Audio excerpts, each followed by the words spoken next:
নমস্কার, শুভ সন্ধ্যা।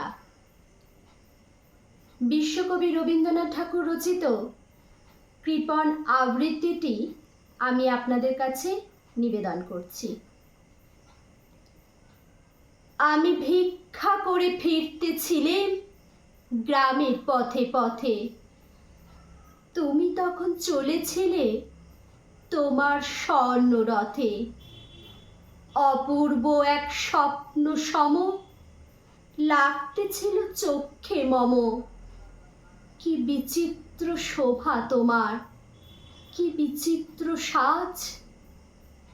আমি মনে ভাবতেছিলেম, এ কোন মহারাজ।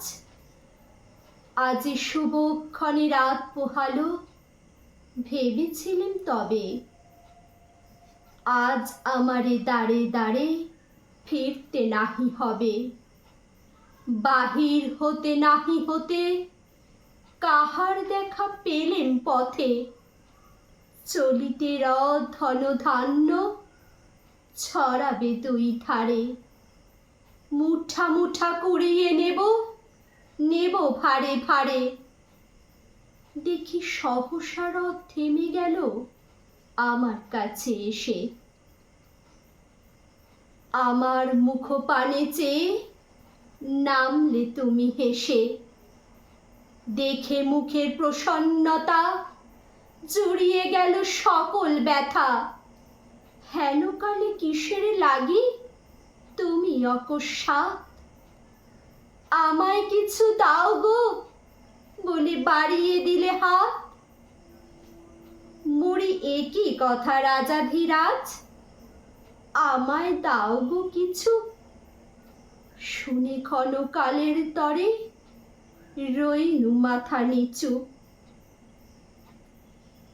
তোমার কি বা অভাব আছে ভিখারি ভিক্ষুকের কাছে।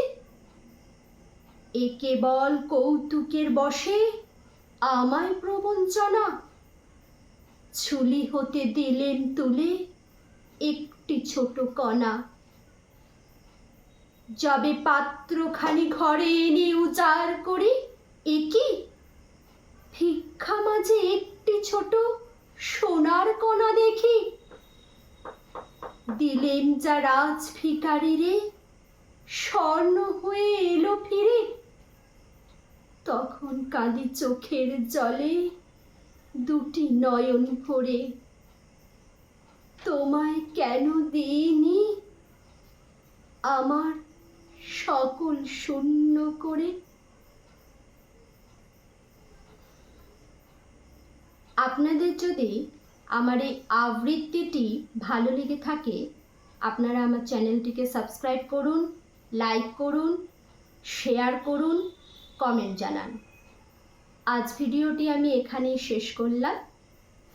ধন্যবাদ।